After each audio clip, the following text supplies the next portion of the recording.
pagi semuanya, shalom. Berapa yang bersyukur bisa ibadah pada pagi hari ini. Amin, amin. Baik, mari kita buka Alkitab kita. Pada pagi hari ini saya akan berkhotbah di seri yang kedua tentang sabar dalam penderitaan. Dan pagi hari ini kita akan belajar dari kehidupan seorang rasul yang luar biasa. Namanya adalah Rasul Paulus. 2 Korintus pasal 1 ayat 3 sampai ayatnya yang ke-11. Saya beri tema yakni pengikut Kristus yang sabar dalam penderitaan. Ucapan syukur, terpujilah Allah Bapa Tuhan kita Yesus Kristus, Bapa yang penuh belas kasihan dan Allah sumber segala penghiburan. 4 saudara. Sehingga kami sanggup menghibur mereka yang berada dalam macam-macam penderitaan dengan penghiburan yang kami terima sendiri dari Allah. Amin. Sebab sama seperti kami mendapat bagian berlimpah-limpah dalam kesengsaraan Kristus, demikian pula oleh Kristus kami menerima penghiburan berlimpah-limpah. Jika kami menderita, hal itu menjadi penghiburan dan keselamatan kami. Jika kami dihibur, maka hal itu adalah untuk penghiburan kami, sehingga kamu beroleh kekuatan untuk dengan sabar menderita dan pengharapan kami akan kamu adalah teguh, karena kami tahu bahwa sama seperti kamu turut mengambil bagian dalam kesengsaraan kami juga turut mengambil bagian dalam penghiburan kami. Sebab kami mau saudara-saudara, saya akan tahu akan penderitaan yang kami alami sia-sia. Beban yang terbeban atas kami adalah begitu besar dan berat, sehingga kami telah putus asa juga kami berdoa. Bahkan kami merasa seolah-olah kami telah dijatuhi hukuman mati.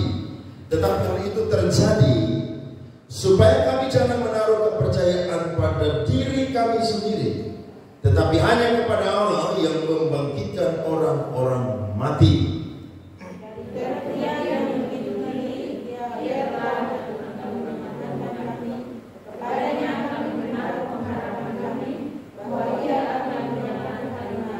Sama-sama, karena kamu juga turut membantu mendoakan kami, supaya banyak orang mengucap syukur atas karunia yang kami peroleh berkat banyaknya doa mereka untuk kami. Beri tepuk tangan untuk firman Tuhan ini. Amin. Saudara-saudara, saya mau tanya kepada kita semua yang hadir pada pagi hari ini, siapa yang sangat menggemari Tuhan Yesus Kristus, atau siapa yang jadi penggemarnya Tuhan Yesus Kristus? Yang kedua, siapa yang jadi pengikutnya Yesus Kristus? Nah, kalau saya dan saudara kritis, maka saya dan saudara tidak akan pilih yang pertama. Karena kalau saudara sampai hanya di penggemar, ketika saudara melihat kepribadian daripada Tuhan Yesus yang seperti diragukan oleh orang-orang Yahudi yang berkata bahwa dia bukanlah Mesias, maka saudara akan kecewa dengan dia. Tapi kalau saudara memposisikan diri saya dan saudara itu sebagai pengikut Kristus, maka apapun yang terjadi, saya dan saudara tetap akan menjadi pengikutnya Kristus. Amin. Jadi kadang-kadang saya dan saudara perlu kritis untuk sebuah pertanyaan. Kenapa? Karena jangan sampai pertanyaan itu menjebak saya dan saudara. Tapi tidak apa-apa, karena saya bertanya dengan cepat, saudara pun juga jawab dengan cepat. Tidak apa-apa ya. Oke. Kalau saya dan saudara belajar tentang kehidupan Rasul Paulus, maka saya dan saudara akan menemukan banyak hal-hal yang luar biasa. Dalam hal ini pun juga sebelum dia itu berjumpa dengan Tuhan, Alkitab berkata bahwa dia adalah seorang Farisi, dia adalah seorang yang taat melakukan hukum Taurat, dia adalah orang yang sangat kuat memelihara adat istiadat orang-orang Yahudi. Tetapi saudara-saudara, ketika dia berjumpa dengan Kristus di pintu gerbang Damsyik pada waktu itu, maka hidupnya itu berubah 180 derajat. Dia yang dulu dikasihi akhirnya dibenci. Dulu dia yang namanya melihat Stefanus menderita mati. Sejak hari itu dia pun juga mengalami yang namanya penderitaan. Dan mari kita perhatikan saudara, Kisah Rasul pasal 9 ayatnya yang ke-23 sampai ayatnya yang ke-25. Kisah Rasul pasal 29 di ayat sebelumnya, itu di situ Paulus itu ditangkap. Kemudian itu saudara, dia buta 3 hari 3 malam. Dia tidak makan dan minum juga saudara-saudara. Bahkan Ananias seorang nabi yang ada di Damaskus pada waktu itu tidak mau pergi mendoakan dia. Tapi ternyata Tuhan punya rencana lewat Rasul Paulus, sehingga Tuhan suruh Ananias untuk pergi dan mendoakan dia. Dan saudara lihat ayat 23 sampai 25. Beberapa hari kemudian orang Yahudi merundingkan suatu rencana untuk membunuh siapa? Saudara perhatikan, sebelum dia mengalami Kristus atau berjumpa dengan Kristus, orang-orang Yahudi itu suka dengan dia. Orang-orang Yahudi itu mendukung dia untuk membunuh pengikut-pengikut jalan Tuhan. Tapi ketika dia mengalami pertobatan, keadaan berbalik, bahwa orang-orang Yahudi justru benci kepada dia. Bahkan mereka mau membunuh dia. Nah, ini konsekuensi dari saya dan saudara kalau ikut Tuhan. Amin. Jadi saya dan saudara pun juga sebagai anak-anak Tuhan harus menganut satu teologi, namanya adalah teologi penderitaan. Karena iring Tuhan bukan cuma bahagia saja, tapi iring Tuhan harus apa saudara? Menderita. Amin. Karena kalau orang tidak mau menderita, maka dia tidak layak untuk menjadi pengikutnya Kristus. Alkitab berkata, malam itu juga saudara, mereka mau bunuh Rasul Paulus. Dia ke Damsyik mau bunuh pengikut-pengikut jalan Tuhan. Justru keadaan berbalik, dialah yang mau dibunuh. Siapa di sini yang ketika iring Tuhan dulu saudara mau dibunuh? Oh, masalah itu pernah. Saya masih kecil waktu itu. Makanya saya itu pengen jadi polisi dulu, supaya kalau saya besar, saya dapat itu orang, saya pukul sampai gigi rubuh semua. Tapi ternyata Tuhan tidak izinkan saya untuk jadi polisi. Betul. Dulu kami ibadah tuh saudara, kami ke rumah tuh tiap hari dilempar dengan batu, seng itu lubang-lubang. Bahkan di samping kami punya rumah dulu itu gereja saudara, itu mereka titi saudara, itu tembok gereja sampai rata tanah. Tapi saudara tahu itu orang yang kejahatan semua mati semua. Jadi iring Tuhan saudara konsekuensinya mengerikan. Jadi kalau orang berpikir iring Tuhan itu diberkati, betul diberkati. Iring Tuhan itu bahagia, betul bahagia. Tapi tidak selalu saya dan saudara menjauhkan diri dari yang namanya penderitaan. Amin. Lihat ayat 24-25. Tetapi maksud jahat itu diketahui oleh Saulus. Siang malam orang-orang Yahudi mengawal semua pintu gerbang kota supaya dapat membunuh dia. Sungguh pun demikian, pada suatu malam murid-muridnya mengambilnya dan menurunkannya dari atas tembok kota dalam sebuah keranjang. Lihat tuh, Paulus tidak bisa keluar. Tapi saya mau berkata, sebagai pengikut-pengikut Kristus, selama rencana Tuhan belum selesai dalam hidup saya dan saudara, jangankan manusia menyentuh saya dan saudara, sehelai rambut saja jatuh, tidak akan pernah jatuh tanpa seizin daripada Tuhan. Beri tepuk tangan kepada Tuhan. Amin. Amin saudara. Nah, sejak saat itu Paulus saudara, dia menderita. Dimanapun dia berada saudara, dia melayani Tuhan, dia selalu menderita. Sebab janji Tuhan bagi Rasul Paulus bukan hanya dipakai menjadi alat bagi bangsa-bangsa, tapi janji bagi Rasul Paulus adalah dia pun juga harus dan terus menderita. Perhatikan Kisah Rasul pasal 9 ayatnya yang ke-15 sampai 16. Lihat firman Tuhan. Kisah Rasul pasal 9 ayat 15 sampai 16. Tetapi firman Tuhan kepadanya, atau kepada Ananias yang tadi saya bilang di depan, pergilah sebab orang ini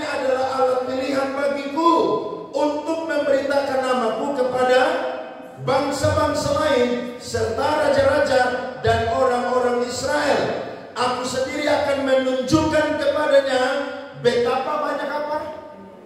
Betapa banyak apa, saudara?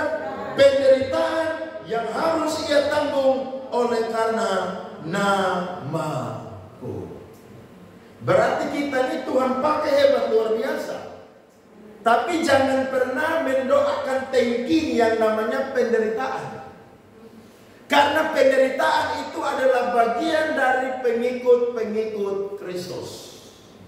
Jadi kalau saya dan saudara masih difitnah, masih digosipin, ya, masih dikatakan sok suci, masih dikatakan mau naik ke surga hidup-hidup, itu penderitaan-penderitaan yang sangat biasa-biasa. Amin. Itu tidak seberapa dengan Yesus dan juga rasul-rasul, bahkan juga para bapak-bapak gereja. Sehingga kita harus tenangkan di hati dan pikiran kita bahwa iring Tuhan, saudara-saudara, itu juga tidak mengenakan. Banyak orang tinggalkan Tuhan Yesus Kristus, tinggalkan kekristenan karena iring Tuhan itu penuh dengan tantangan. Mau naik jabatan di kantor, tapi karena pengikut Kristus tidak dapat naik-naik jabatan. Kalau mau naik jabatan apa? Pindah agama. Saudara lihat, dalam semua sisi kita ini terjebak dengan yang namanya penderitaan. Dan saya yakin kita semua di sini bukan hamba Tuhan, bukan pendeta full timer, tapi kita semua di sini pengikut Kristus. Berarti saya dan saudara tidak boleh terlepas dari yang namanya apa? Penderitaan.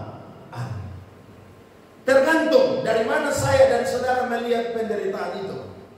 Kalau saya dan saudara melihat penderitaan itu dari manusianya kita, maka saya dan saudara akan bersungguh-sungguh.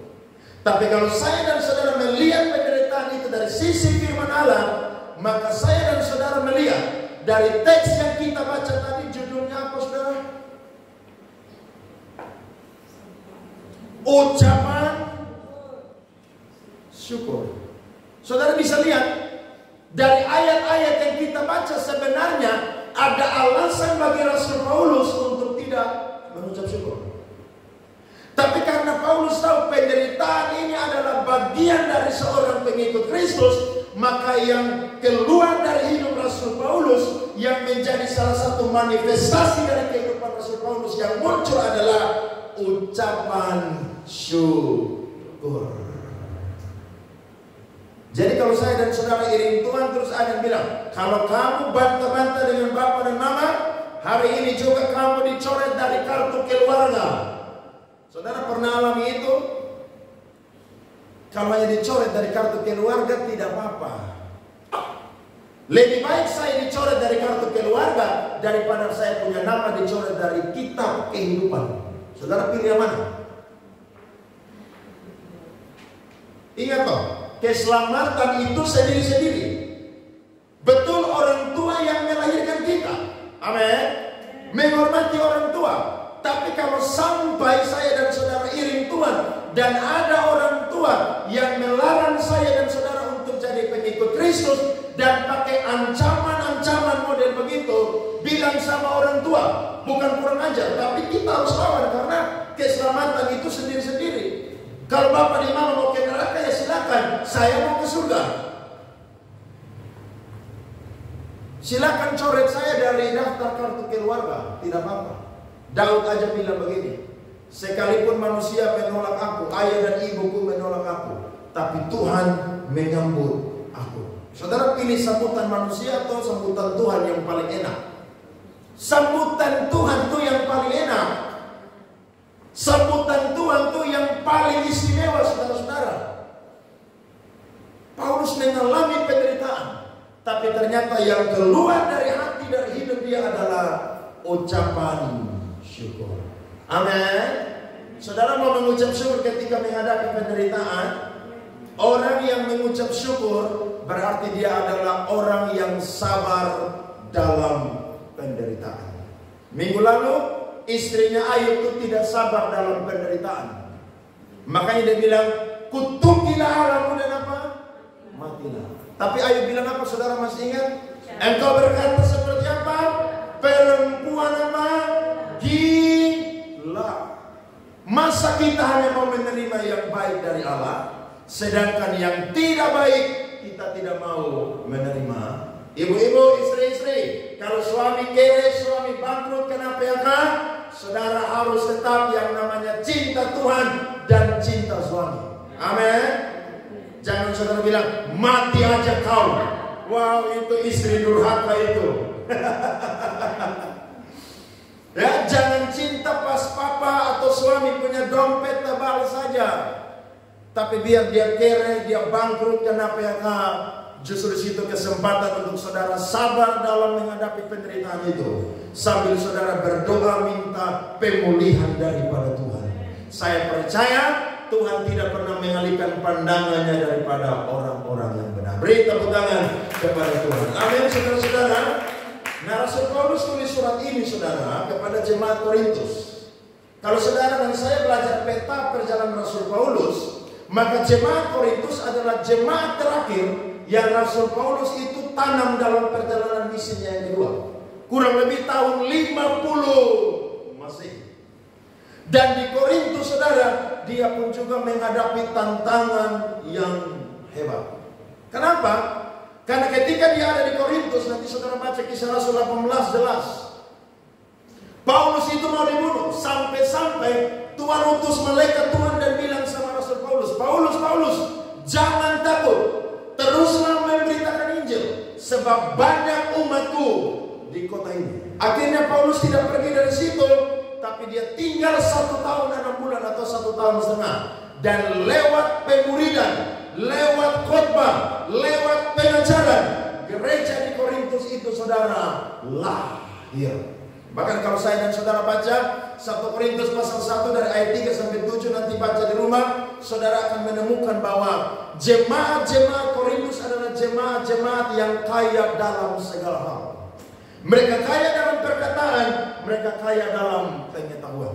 Ini jemaat yang paling banyak punya karunia Roh Kudus. Tapi saudara tahu, jemaat Korintus pun juga, atau Akaya pun juga, saudara, mereka itu mengalami penderitaan yang berat karena mereka sudah berpindah dari gelap masuk kepada terang Tuhan yang ajaib. Sehingga ketika Paulus tulis surat yang kedua ini, saudara, kalau kita baca, saudara, itu kita bisa menemukan intinya bahwa surat ini adalah penghiburan bagi semua jemaat-jemaat Korintus yang sedang mengalami tantangan penderitaan pada waktu itu.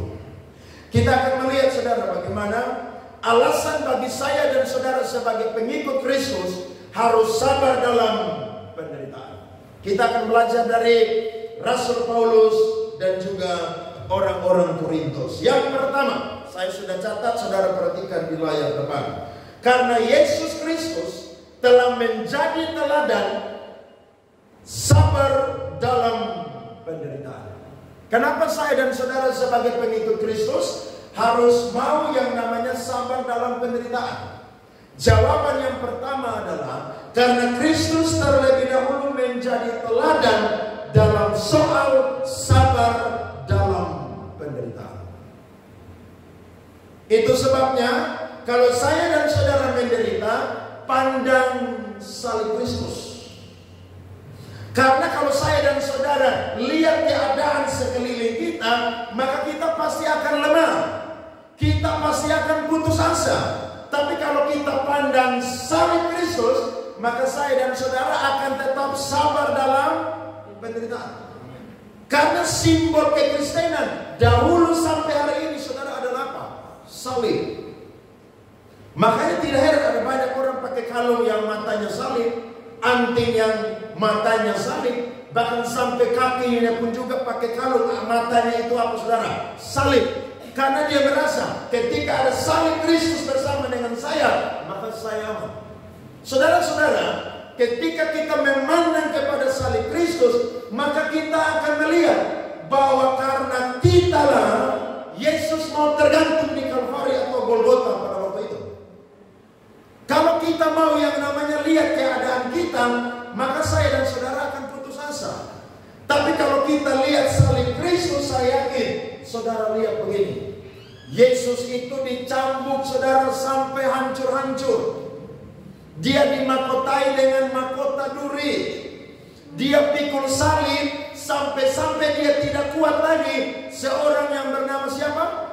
Simon orang Kirene yang membantu dia saudara untuk bawa salib itu di Kalvari. Bahkan sampai di sana saudara, mereka hina dia. Mereka yang namanya kasih dia anggur asam saudara-saudara. Bahkan mereka berkata, kalau orang lain saja dia tolong, masakan dirinya sendiri dia tidak tolong. Saudara perhatikan, hanya karena saya dan saudara saja Kristus itu sabar menderita. Perhatikan Ibrani 4 ayatnya ke-15. Ibrani 4 ayatnya yang ke-15. Sebab imam besar yang kita punya bukanlah imam besar yang tidak dapat turut merasakan kelemahan-kelemahan kita. Baca sama-sama 2-3. Sebaliknya sama dengan kita, ia telah dicobai, hanya tidak berbuat dosa. Saudara bisa lihat, imam besar pada zaman perjanjian lama, Harun dan anak-anaknya, mereka adalah imam-imam yang tugasnya hanya melayani. Mereka masuk ke dalam kemah saudara, mereka bawa darah domba.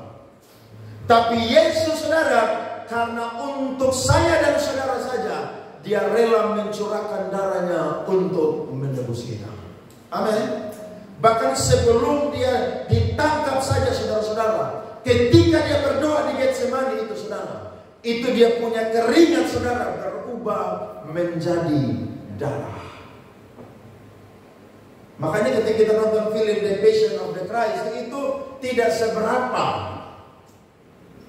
Sampai-sampai yang menjadi pemeran itu, waktu dia dicambuk saudara, mereka dobel dia punya badan itu pakai apa? Lipatan-lipatan itu sampai tembus dan beberapa dagingnya itu terangkat dan dia minta stop. Karena tidak kuat saudara-saudara. Bisa bayangkan, cambukan orang Romawi itu dari besi dan seperti mata kail seperti timah. Waktu dihantam saudara, ditarik itu saudara, daging-daging itu tercabut. Saudara tidak percaya, pulang saudara cabut di triplek aja. Kira-kira triplek tercabut tidak? Pasti langsung tercabut itu. Nah triplek aja tercabut, apalagi daging manusia. Yesus pada waktu itu rela rendahkan diri jadi manusia, hanya untuk mau menyelamatkan saya dan saudara. Mari kita lihat Ibrani pasal 5 ayat 7-8. Ibrani 5 ayat 7-8. Dalam hidupnya sebagai manusia, ia telah mempersembahkan doa dan permohonan dengan ratap tangis dan keluhan kepada Dia yang sanggup menyelamatkannya dari maut. Dan karena kesolehannya ia telah didengarkan. Dan sekalipun ia adalah anak, ia telah belajar menjadi taat dari apa yang telah di apa saudara? Deritanya. Jadi saya dan saudara hari ini iring Tuhan, ketika menderita yang kecil-kecil, ingat Tuhan Yesus. Amin. Ingat Tuhan Yesus saja. Aduh, Tuhan bisa jalan sampai di Kalvari, itu karena saya orang berdosa. Makanya kalau ada orang tinggalkan Tuhan Yesus, itu orang paling malang di dunia. Karena hanya satu pribadi namanya adalah Tuhan Yesus Kristus. Dia adalah satu-satunya Tuhan dan Juru Selamat. Nabi boleh banyak, imam boleh banyak, rasul boleh banyak, tapi Juru Selamat cuma satu, Tuhan Yesus Kristus. Amin, saudara-saudara.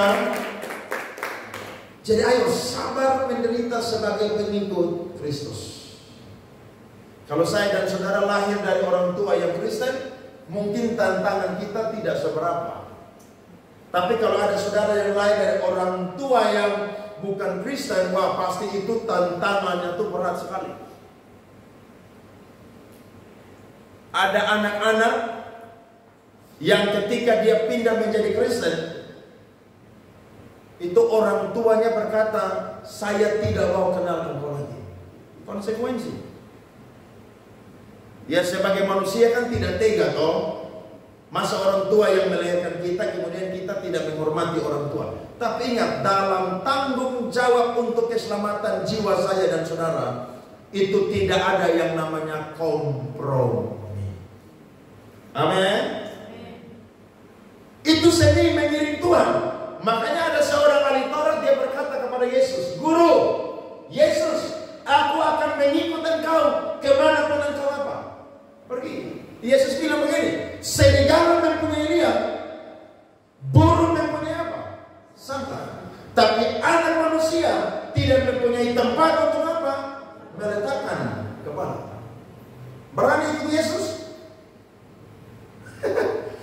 Jadi kalau orang mau ikut Yesus, saudara jangan main-main. Jangan pernah main-main. Karena saya dan saudara akan diperhadapkan pilihan-pilihan yang saya dan saudara harus memutuskan itu. Kita iring Tuhan, saudara, karena kita sudah melihat keteladanan daripada yang namanya Tuhan Yesus Kristus. Bahkan Yesus berkata, kalau engkau mau mengikut aku, pikulah salib ini, menyangkal diri, barulah mengikut aku.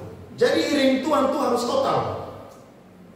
Ingat Elisa, waktu dia dipanggil oleh yang namanya Tuhan lewat Nabi Elia, semua dia punya lembu membajak, saudara, dia bunuh semua. Dia punya kereta-kereta yang dia pakai, saudara, dia potong jadi kayu api. Dia pamit dengan orang tuanya, kemudian dia menjadi pelayan Nabi Elisa yang setia. Tidak heran Tuhan pakai dia dengan luar biasa. Bahkan sampai dia mati pun juga, saudara, mayat-mayat yang kena kepada tulang-tulang Elisa itu hidup kembali. Jadi iring Tuhan itu, saudara, penuh dengan tantangan. Amin. Bahkan ada yang bilang, kamu ini so suci, mati kami tidak kubur kamu. Ya tidak apa-apa. Binatang aja mati ada yang kubur kok. Masa manusia mati tidak ada yang kubur? Buktinya orang yang tidak pernah gereja mati aja masih ada pendeta yang kubur. Saya ceritakan tahun lalu kan orang mati di wali kota, tidak pernah ke gereja, orang kaya. Tidak ada pendeta mau kubur. Teman saya bilang, "Pak Andre, minta tolong dong." Ya sebagai pendeta saya tolonglah. Tidak mungkin RT yang pimpin ibadah pemakaman kan? Tidak mungkin di situ. Tuhan tidak akan terima doa daripada RT, RW, camat, lurah, wali kota, gubernur. Tuhan akan dengar doa dari pendeta. Maka saya pergi pimpin. Ibadah setengah jam aja. Tapi saya berdoa kepada Tuhan supaya almarhum boleh mendapatkan tempat yang terbaik. Urusan nanti Tuhan mau taruh dia di surga dan neraka, itu Tuhan punya urusan. Manusia aja yang tidak pernah gereja aja mati Tuhan kubur. Apalagi saya dan saudara yang tiap hari gereja. Saudara mati keranjang bunga datang itu, saudara antri semua. Saya punya bapak mati keranjang bunga satu trek. Padahal dulu saudara kami keluar dari gereja yang lama itu dibenci. Bahkan sampai hari ini dibenci. Saya tidak pusing dengan kalian. Saya radikal, tidak ada biasa-biasa. Jadi kadang-kadang manusia ini gertak kita, tapi mau gertak model apapun, saya dan saudara tidak boleh gentar. Karena memang iring Tuhan itu harus sabar menderita. Karena Yesus terlebih dahulu sabar menderita. Coba lihat satu ayat, Ibrani 12 ayat 3. Ini ayat keren sekali. Ibrani pasal 12 ayat yang ketiga. Mari kita baca sama-sama. 1, 2, 3. Ingatlah selalu akan Dia yang tekun menanggung bantahan, yang sehebat itu terhadap dirinya dari pihak orang-orang berdosa. Baca keras 2, 3.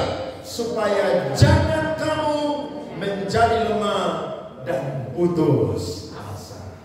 Amin. Jadi kalau saya dan saudara pandang Yesus, kita tidak akan lemah dan putus asa. Itu bagian pertama. Bagian yang kedua adalah karena Kristus pun terlebih dahulu yang namanya sabar dalam yang namanya penderitaan dengan kita. Paulus tulis ini, saudara, bukan sekadar dia tulis, tapi benar-benar dia tahu bahwa Tuhan itu sabar dengan dia. Coba saudara lihat 1 Timotius pasal 1 ayat 15 sampai 16. Firman Tuhan berkata, 1 Timotius 1 ayat 15 sampai 16. Perkataan ini benar dan patut diterima sepenuhnya. Kristus Yesus datang untuk menyelamatkan orang yang berdosa. Dan dari semua yang berdosa, siapa yang paling berdosa? Akulah yang paling berdosa. Ayat 16, lihat di situ. Tetapi justru karena itu aku dikasihi, agar dalam diriku ini sebagai orang yang paling berdosa, Yesus Kristus menunjukkan apa? Seluruh apa, saudara? Jadi kalau kita dulu tidak bertobat, itu Tuhan sabar supaya kita bertobat. Bahkan hari ini kalau ada orang yang belum bertobat, jangan bilang bahwa Tuhan itu membiarkan dia untuk binasa. Tuhan tidak ingin semua orang binasa. Tuhan sabar menunggu untuk orang itu terima Tuhan Yesus. Kalau sampai dia mati dan dia tidak mau bertobat, berarti dia bukan orang pilihan Tuhan.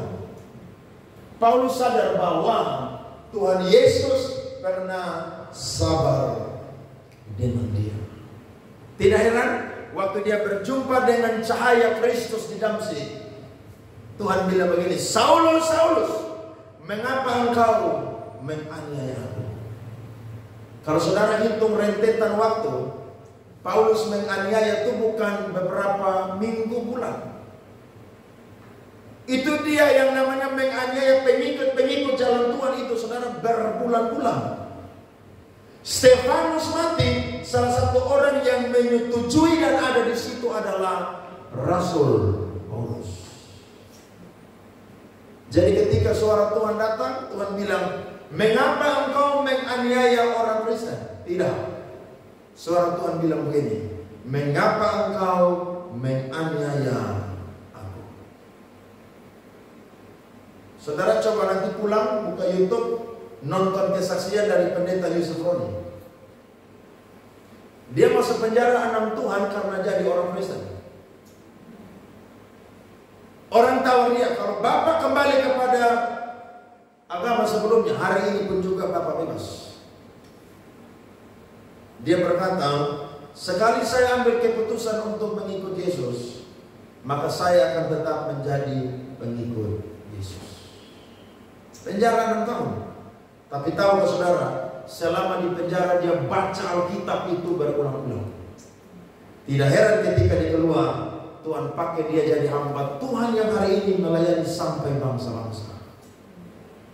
Kalau kita yang namanya sabar menderita, saya percaya, saya dan saudara adalah orang-orang yang tahu diri bahwa Yesus pun juga pernah sabar dengan kita. Paulus bilang lanjut apa? Dengan demikian aku menjadi contoh bagi mereka yang kemudian percaya kepadanya dan mendapat hidup yang kekal. Jadi Paulus jadi contoh. Makanya saya dan saudara kesaksian kepada orang-orang yang belum bertobat, kalau bertemu lagi ngobrol, saudara bilang bertobat udah. Saudara bilang Tuhan itu lagi tunggu kamu bertobat. Saya dulu pun juga seperti kamu, tapi Tuhan sabar dengan saya. Nah hari ini juga Tuhan sabar dengan kamu. Ayo bertobat. Ayo lahir baru, supaya engkau memiliki surga di dalam kehidupanmu.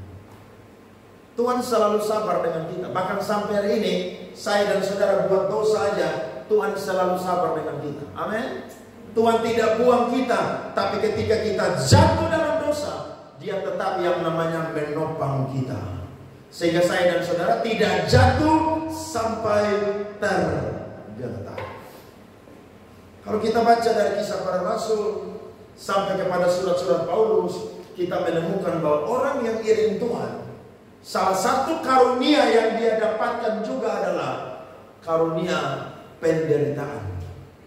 Itu sebabnya firman Tuhan berkata di dalam yang namanya Filipi pasal 2 ayat yang ke-8, dan dalam keadaan sebagai manusia ia telah merendahkan dirinya dan taat sampai mati, bahkan sampai mati di kayu salib. Saudara mau iring Tuhan terus? Kita ada di daerah yang mayoritas Kristen. Jadi kayaknya tantangan itu tidak seberapa, betul ya? Tapi kalau saudara lihat di TV, saudara-saudara kita yang tinggal di daerah minoritas, itu mereka itu sangat tertekan. Ibadah di rumah susah, ibadah di gereja susah. Mau urus izin IMB untuk pembangunan aja, bisa belasan tahun baru dapat izin. Makanya tidak heran orang-orang yang ada di daerah minoritas, mereka kalau ibadah itu saudara antusias. Mereka kalau ibadah saudara, mereka tahu bahwa kesempatan beribadah itu terbatas. Kita mau ibadah di sini mau 3-4 jam hari Minggu pun juga satu kali ibadah, tidak apa-apa. Tapi kalau orang-orang atau saudara-saudara kita yang ada di daerah minoritas, mereka ibadah aja mau nyanyi aja, kadang-kadang tepuk tangan itu setengah suara. Kadang-kadang mau nyanyi aja saudara tidak bisa keras-keras. Tapi saya lihat mereka tuh antusias dengan luar biasa. Kenapa? Karena biasanya kalau orang dalam keadaan tertekan, biasanya saudara itu semangatnya itu muncul. Coba saudara dikejar anjing, saudara tidak tahu lompat pagar yang tinggi 3 meter. Tapi kalau saudara mau digigit anjing, apakah saudara bisa lompat pagar 3 meter? Saya yakin bisa. Biar saudara mau ibu-ibu pun juga berat badan besar juga, saya yakin saudara akan lompat 3 meter. Kenapa? Karena keadaan terdesak. Nah saudara-saudara kita itu setengah mati. Makanya kalau saya lihat orang Kristen di kota kita khususnya ya, iring tuan angin-anginan, saya bilang kamu tuh belum dapat sesuatu dari Tuhan, makanya kamu tuh santai-santai. Nanti sebentar Tuhan kasih penyakit kanker, baru engkau kaget di situ. Tiba-tiba sudah vonis tumor. Itu orang-orang tuh akan cari Tuhan dengan sungguh-sungguh begitu. Makanya kita perlu berdoa banyak untuk kota kita. Karena di kota kita mayoritas orang Kristen, tapi bukan orang Kristen yang sudah lahir baru. Orang Kristen yang punya Alkitab di rumah, tapi Alkitab ini bukan jadi kebutuhan mereka. Injil ini kebutuhan saudara. Amin. Saudara dan saya makan satu hari 3-4 kali, tapi ingat kebutuhan roh kita, jiwa kita pun juga adalah apa? Injil. Makanya harus baca firman tiap hari supaya roh jiwa kita itu apa? Kuat. Waktu kita makan makanan jasmani, yang kuat itu apa saudara? Tubuh kita, betul kan? Tapi ketika kita baca Injil, karena itu kebutuhan, jiwa dan roh kita itu apa saudara? Kuat. Tidak heran Rasul Paulus, jemaat-jemaat Korintus, waktu mereka menghadapi penderitaan saudara-saudara, mereka itu yang namanya tetap sabar dalam penderitaan. Coba kita lihat ya, beberapa data saudara dari penderitaan Rasul Paulus. 2 Korintus 1 ayat 8 dan 9. Ini Paulus saksikan kepada jemaat Korintus tentang penderitaan-penderitaannya. 2 Korintus 1 ayat 8 dan 9 tadi. Sebab kami mau, saudara-saudara, supaya kamu tahu akan penderitaan yang kami alami di Asia apa saudara? Kecil. Beban yang ditanggungkan atas kami adalah begitu besar dan begitu berat, sehingga kami telah putus asa juga akan hidup kami. Saudara lompat di 1 Korintus 15 ayat 32. Perhatikan di depan, saya sudah taruh ayatnya di layar depan. 1 Korintus 15 ayat 32. Kalau hanya berdasarkan pertimbangan manusia saja, aku telah berjuang melawan binatang buas di Efesus. Ini simbol dari orang-orang jahat. Apakah gunanya hal itu bagiku? Jika orang mati tidak dibangkitkan, maka marilah kita makan dan minum, sebab besok kita apa saudara? Mati. Ayat terakhir 2 Korintus 11 ayat 23-28. Perhatikan. Paulus ceritakan bahwa dia sangat menderita. 2 Korintus 11 ayat 23-28. Apakah mereka pelayan Kristus? Aku berkata seperti orang gila. Aku lebih lagi. Aku lebih banyak apa?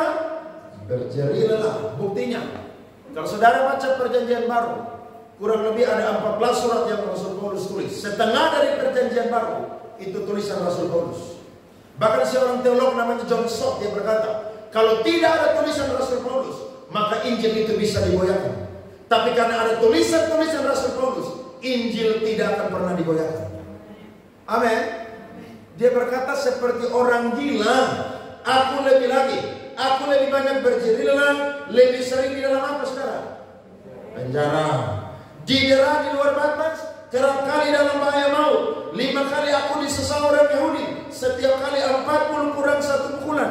3 kali aku didera, 1 kali aku dilempari dengan batu, 3 kali mengalami karam kapal, sehari semalam aku terkatung-katung di tengah laut. Dalam perjalananku aku sering diancam bahaya banjir dan bahaya penyamun, bahaya dari pihak orang-orang Yahudi dan dari pihak orang-orang bukan Yahudi, bahaya di kota, bahaya di padang gurun, bahaya di tengah laut, dan bahaya dari pihak apa? Waktu itu belum ada pesawat. Kalau sampai ada pesawat berarti bahaya di udara juga. Saudara bisa bayangkan. Ini pengikut Kristus sejati. Lanjut. Aku banyak berjerilah dan bekerja berat. Kerap kali aku tidak apa saudara? Kita tidur terus. Masih bisa tidur kan? Paulus apa? Tidak tidur. Aku lapar dan dahaga. Kerap kali aku apa saudara? Jadi berpuasa itu alkitabiah. Bukan karena kekurangan makan juga, tapi untuk apa? Roh dan jiwa kita itu diberi makan makanan rohani. Lanjut, kedinginan dan tanpa apa? Pakaian. Dan dengan tidak menyebut apa? Ini baru sebagian yang Paulus ceritakan. Ya, coba sekali-sekali nanti kita duduk coba cerita. Kamu pun tantangan iring Tuhan selama ini apa? Saya yakin saya dan saudara pun tantangan itu ecek-ecek loh. Ya, termasuk saya pun juga ecek-ecek. Tidak seberapa.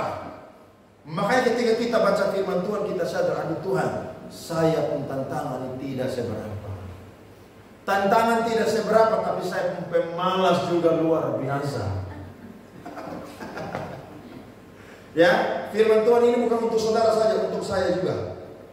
Ya, dibanding saudara dan saya pun tanggungan tantangan lebih berat, anak Tuhan. Tapi saya masih kuat berdiri sampai hari ini karena saya tahu Kristus terlebih dahulu sabar pun juga dengan kita. Alkitab berkata, urusan sehari-hari yaitu untuk apa? Memelihara semua jemaat. Dia keliling dari tempat-tempat yang lain. Dari orang-orang Yahudi yang ada di Israel, dia naik ke daerah Makedonia, dia naik ke daerah yang namanya Asia Kecil, dia naik ke daerah yang namanya Yunani, bahkan dia sampai di bawah Tuhan mati di mana saudara? Roma. Jadi saya dan saudara harus ingat bahwa kalau saya dan saudara menderita, maka Kristus pun juga terlebih dahulu sabar dengan kita. Dan yang ketiga adalah karena penderitaan adalah salah satu karunia, itu yang saya bilang tadi, yang harus dipikul oleh semua pengikut Kristus. Bilang sama kiri kanan, salah satu karuniamu adalah menderita.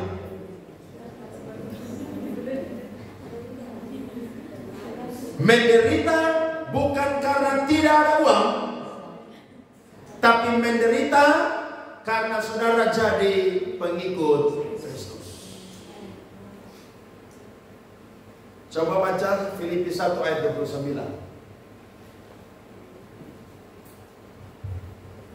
Ini Alkitabiah saudara-saudara. Jadi kalau ada pendeta yang khotbah, saudara iring Tuhan itu diberkati, betul diberkati.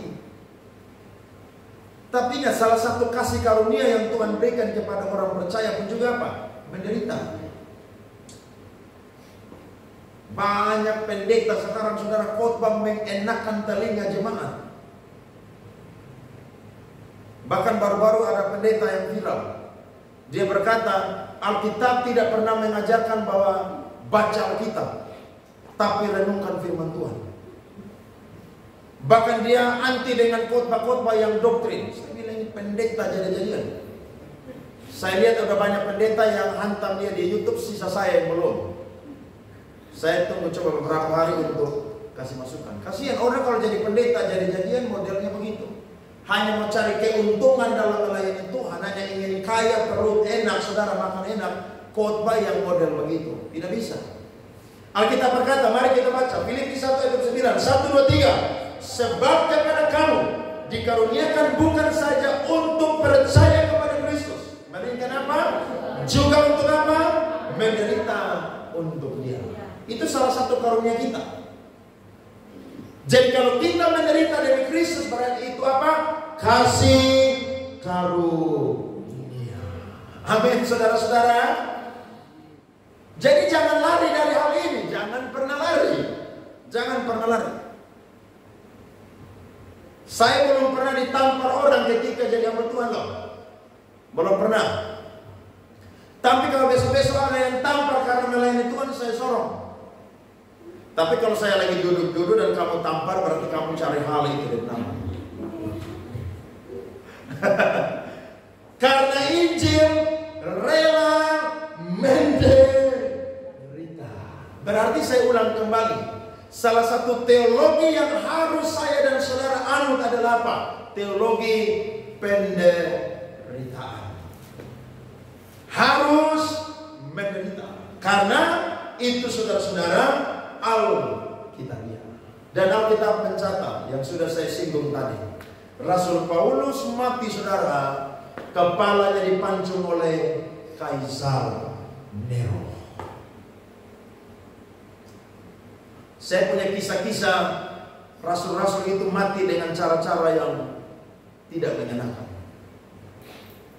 Rasul Yohanes itu saudara digoreng di minyak yang panas, tapi tidak mati. Mereka buang dia di Pulau Patmos, tetapi justru di sana dia dapat kewahyuan dari Tuhan. Rasul Petrus, dia tidak mau mati saudara dalam keadaan yang biasa. Dia mau mati dalam keadaan disalib, bahkan dibalik salibnya. Kepalanya ada di bawah, kakinya ada di mana? Di atas.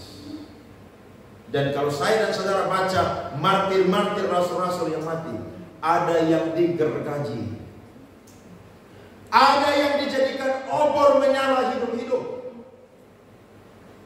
Hanya karena apa saudara? Karena Yesus Kristus. Tapi memang itu adalah salah satu karunia yang saya dan saudara harus yang namanya alami.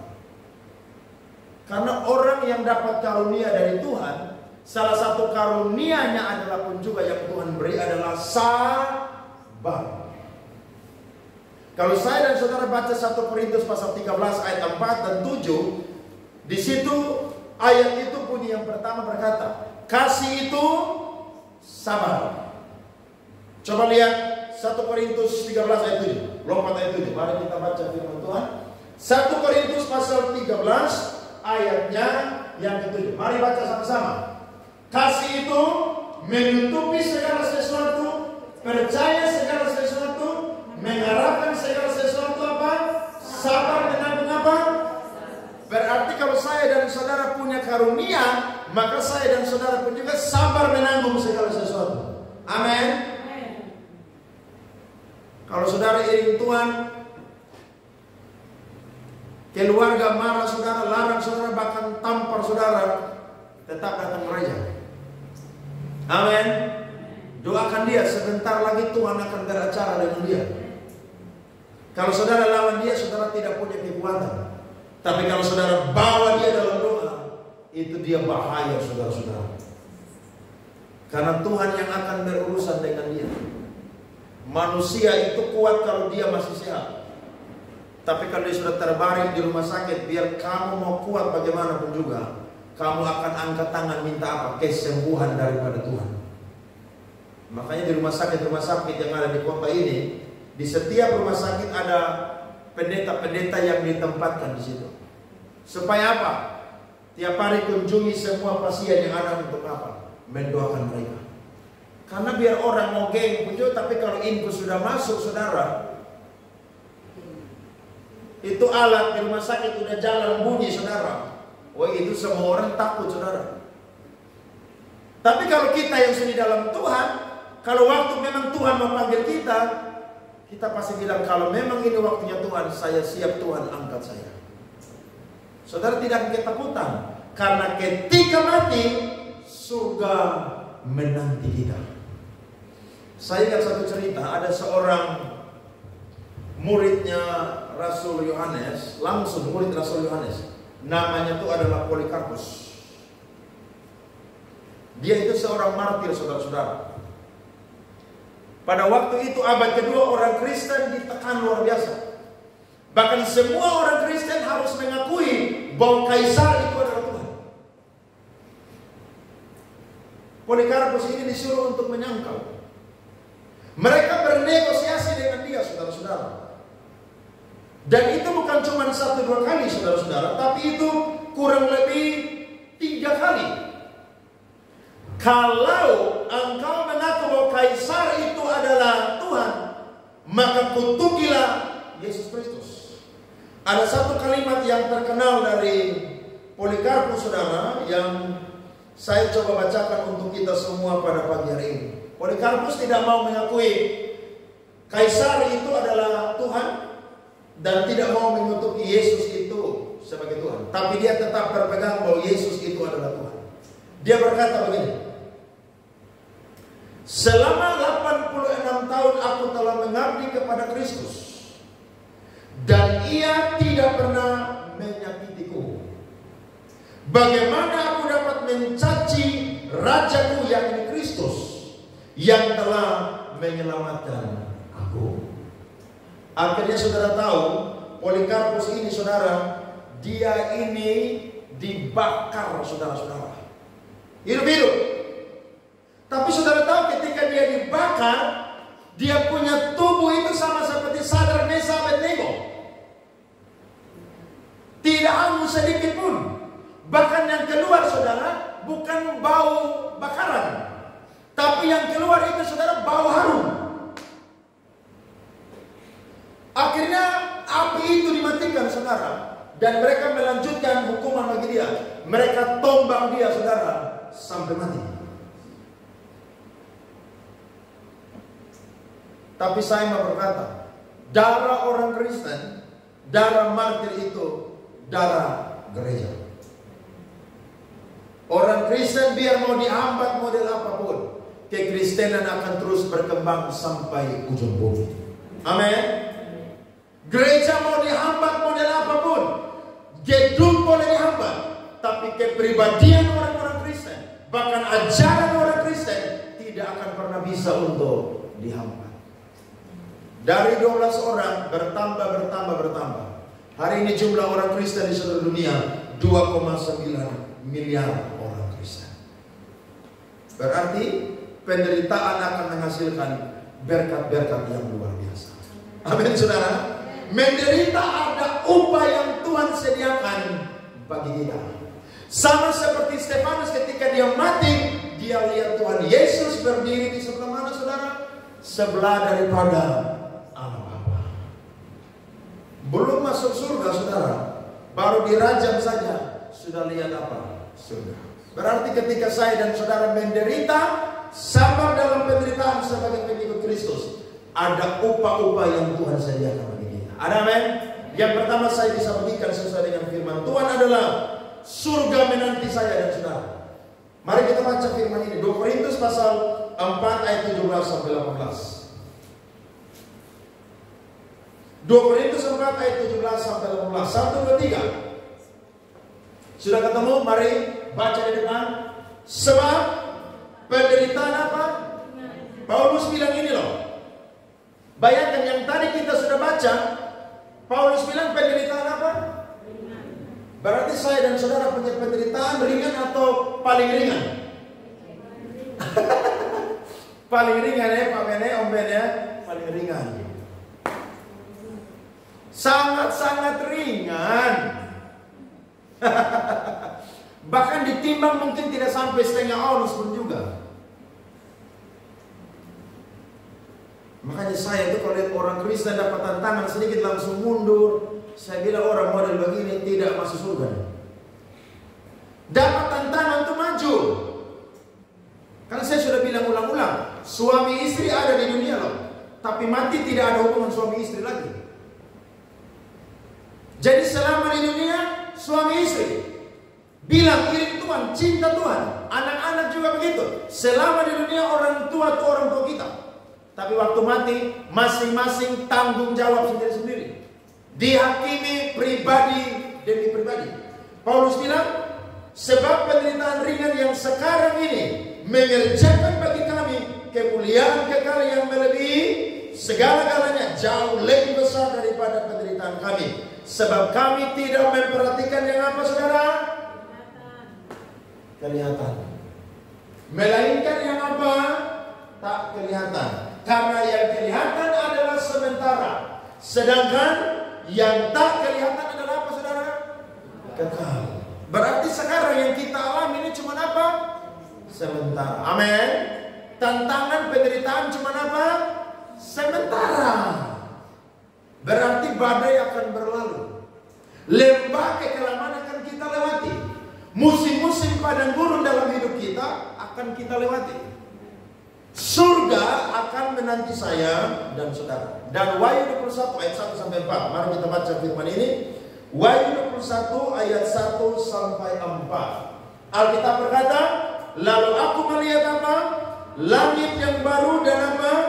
Bumi yang baru. Sebab langit yang pertama dan bumi yang pertama telah apa? Berlalu. Dan laut pun apa? Tidak ada lagi. Firman Tuhan bilang semua ini akan apa? Hilang. Makanya saudara boleh bikin rumah bagus-bagus di dunia, tapi jangan cinta rumah itu. Karena Tuhan Yesus datang itu rumah jadi bubur. Amin. Saudara punya uang banyak, harta kekayaan, saudara gunakan. Makan, minum, kasih anak sekolah yang tinggi, ya. Nikmati itu berkat-berkat semua. Karena ketika Tuhan datang itu uang semua hilang. Mumpung saya dan saudara masih ada hari ini, nikmati semua saudara. Karena kalau Tuhan datang, mau model bangunan, mau cakar ayam, mau dalam 50 meter pun juga, itu rata tanah, bos. Iya kan? Tidak ada yang abadi di dunia ini, tidak ada. Yang abadi cuma apa? Kehidupan bersama dengan Tuhan di langit dan bumi yang baru. Alkitab berkata, dan aku melihat kota yang kudus. Apa saudara? Yerusalem yang baru. Yeru itu kota, Salem itu damai. Yerusalem yang sekarang tidak ada kedamaian. Coba saudara sudah orang tinggal di Israel sekarang, tidak ada yang tinggal di situ. Semua negara-negara di kiri kanan bom Israel hampir tiap hari. Tapi nanti Yerusalem yang baru atau kota damai sejahtera yang baru itu akan apa?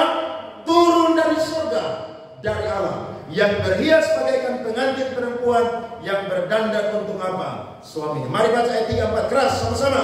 Lalu aku mendengar suara yang nyaring dari takhta itu berkata, lihatlah, kemah Allah ada di tengah-tengah manusia, dan ia akan diam bersama-sama dengan mereka. Mereka akan menjadi umatnya dan dia akan menjadi Allah mereka. Lebih keras. Dan dia akan menghapus segala air mata dari mata mereka. Dan maut tidak akan ada lagi. Tidak akan ada lagi perkabungan atau ratap tangis atau duka cita. Sebab segala sesuatu yang lama itu apa? Telah berlalu. Beri tepuk tangan kepada Tuhan. Amin. Berarti surga itu tempat yang paling enak sudah. Bukan pak laru tempat yang paling enak. Bukan diskotik tempat yang paling enak. Bukan klub malam tempat yang paling enak. Bukan perkumpulan orang-orang fasik yang paling enak. Tapi surga lah yang paling enak. Tidak ada air mata di sana. Tidak ada kesakitan di sana. Tidak heran kalau ada yang mati, ada yang sakit. Selalu orang kasih caption, mama bapak tidak sakit lagi. Kenapa? Karena di surga tidak ada sakit penyakit. Yang ada cuma apa? Kebahagiaan. Berarti cita-cita kita harus masuk surga, bukan masuk neraka. Amin. Itu cita-cita kita yang paling tinggi. Boleh kejar cita-cita yang lain, tapi ingat cita-cita yang paling tinggi adalah masuk surga. Yang kedua upahnya atau berkatnya adalah ada mahkota kehidupan yang Tuhan sediakan. Yakobus 1 ayat yang ke-12. Alkitab berkata, Yakobus pasal 1 ayat 12. Berbahagialah orang yang bertahan dalam pencobaan, sebab apabila ia sudah tahan uji, ia akan menerima mahkota kehidupan yang dijanjikan Allah kepada barang siapa yang mengasihi Dia. Berarti kita bukan cuma masuk surga saja, ada mahkota. Amin. Sekarang lagi Olimpiade kan? Saudara nonton Olimpiade tidak? Nah, ada yang tidak nonton, baca Alkitab terus. Haleluya, itu mantap itu. Saya suka nonton yang renang saja. Wow, itu mereka renang, saudara, itu hanya kejar medali emas saja. Itu mereka latihan, saudara, Olimpiade 4 tahun 1 kali. Tapi latihan selama berapa tahun? 4 tahun. Lu latihan 1 minggu sebelum Olimpiade, maka tidak akan jadi, bos. Hanya untuk dapat mahkota yang fana saja, untuk dapat medali yang bisa berkarat aja, manusia bisa-bisa. Berarti untuk mau masuk surga pun juga, saya dan saudara untuk mau dapat mahkota pun juga harus habis-habisan dengan Tuhan. Rela menderita demi Tuhan Yesus Kristus. Sekalipun dagingku dan hatiku habis lenyap, tetaplah Allah selama. Yang ketiga berkatnya adalah saya dan saudara akan memerintah bersama dengan Tuhan Yesus Kristus. Berarti jabatan yang paling kekal bukan ada di dunia, tapi jabatan yang paling kekal ada di mana, saudara? Surga. Wahyu 2 ayat 26 sampai 28. Ini ayat favorit saya, saudara. Wahyu pasal 2 ayat 26 sampai 28. 1, 2, 3. Dan barang siapa menang dan melakukan pekerjaanku sampai kesudahannya, kepadanya akan kukurniakan kuasa atas apa? Bangsa-bangsa. Dan ia akan memerintah dengan tongkat besi. Mereka akan dilumpuhkan seperti tembikar tukang periuk, sama seperti yang kuterima dari Bapakku. Dan kepadanya akan kukaruniakan apa? Bintang ibu. Berarti upah yang ketiga adalah memerintah bersama dengan Kristus. Amin, saudara. Mau jadi hamba Tuhan yang sabar menderita? Mau jadi umat jemaat yang sabar menderita? Percaya, apa yang Tuhan sudah berikan dalam firman Tuhan, pasti Tuhan akan menggenapinya. Jadilah pengikut Kristus yang sabar dalam penderitaan.